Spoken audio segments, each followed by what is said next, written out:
Have you ever been stuck trying to fix a bug when there is a looming deadline, and despite feeling frustrated, anxious, or panicked, you thought, what can I do to get through this?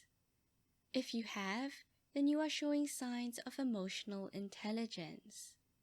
Emotional intelligence is defined as one's ability to identify, name, and regulate emotions. For short, one's emotional intelligence is called one's EQ. A person with high EQ can first recognize their frustration, anxiety, and panic before finding a way to calm down and move forward.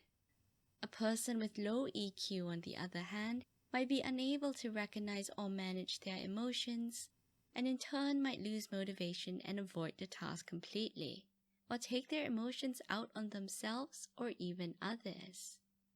While technical knowledge certainly matters, research shows that developing our EQ is crucial for success in our learning, career, and other endeavors. But just like any other skill, we can develop our EQ through practice. Start by stepping back so that you can approach the situation strategically by noticing what you're feeling and coming up with a plan for how to respond. Practice being aware of your emotions. Recognize that you are feeling an emotion even if you don't know its exact name. It could just be, I feel like mush, or I feel like I'll never get this. However you decide to name your emotions, acknowledging how you feel is the first step to getting through the challenge.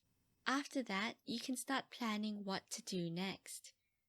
When feeling overwhelmed or frustrated, you could take a moment for yourself, write about it, or seek support and feedback from someone you trust when you are ready. Emotional intelligence can help us get through challenging moments that arise when working with others. Technical knowledge alone will not move a team forward, so how can we develop our EQ to make us better collaborators and get through challenges?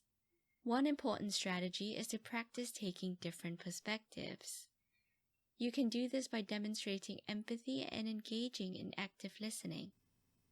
If a teammate is struggling to finish their part of a project, you might be aware you feel a little annoyed, but instead of getting derailed by your emotions, you could see the situation from their perspective by practicing empathy, and work on your active listening to focus on what your teammate is struggling with. Practicing these strategies of perspective taking not only improves your EQ, but also helps you and your team find a way forward.